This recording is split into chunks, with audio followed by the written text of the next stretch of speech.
మీరు చాలా బక్కపల్చగా ఉన్నారా? ఎంత తిన్నా, ఎన్ని రకాల విటమిన్స్ తీసుకున్నా అస్సలు బలం రావడం లేదా? అయితే మీకోసం ఒక అద్భుతమైన చిట్కా. లేట్ చేయకుండా అదేంటో తెలుసుకుందామా మరి? కొంతమంది ఎంత తిన్నా బక్కపల్చగా ఉండటమే కాకుండా తోస్తే కింద పడిపోయేలా ఉంటారు. మావాడు ఎంత తిన్నా బలం లేకుండా ఉన్నాడండి అని చాలా మంది బెంగపడుతూ ఉంటారు.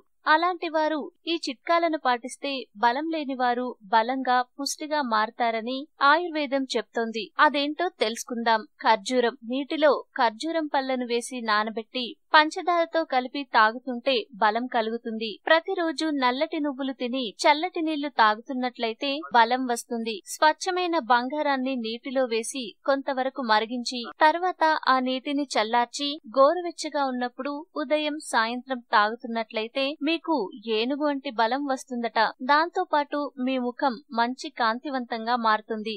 ఇది మేం చెప్తోంది కాదు, ఆయుర్వేదం చెప్తున్న మాట. అలాగే మరికొన్ని చిట్కాలు కూడా ఉన్నాయి. గుమ్మడి గింజలు నీటిలో వేసి పంచదార కలిపి తాగుతుంటే బలం వస్తుంది. అలాగే తాజా వెన్నను తీసుకుని ఉదయం పూట తింటూ ఉంటే బాగా బలం కలుగుతుంది. అలాగే మర్రిపండు గింజలను తింటూ ఉన్నా శరీరానికి మంచి బలం చేకూరుతుంది. ఇక చివరగా బాగా మగ్గిన అమృతపాణి అనే రకం అరటి పండ్లను తింటూ ఉన్నా శరీరానికి మంచి బలం వస్తుందట.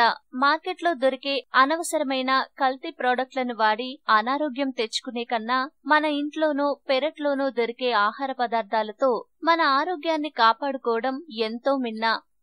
ఈ వీడియో మీకు నచ్చితే లైక్ చేయండి, అందరికీ షేర్ చేయండి, కానీ సబ్స్క్రైబ్ చేయడం మాత్రం మర్చిపోకండి.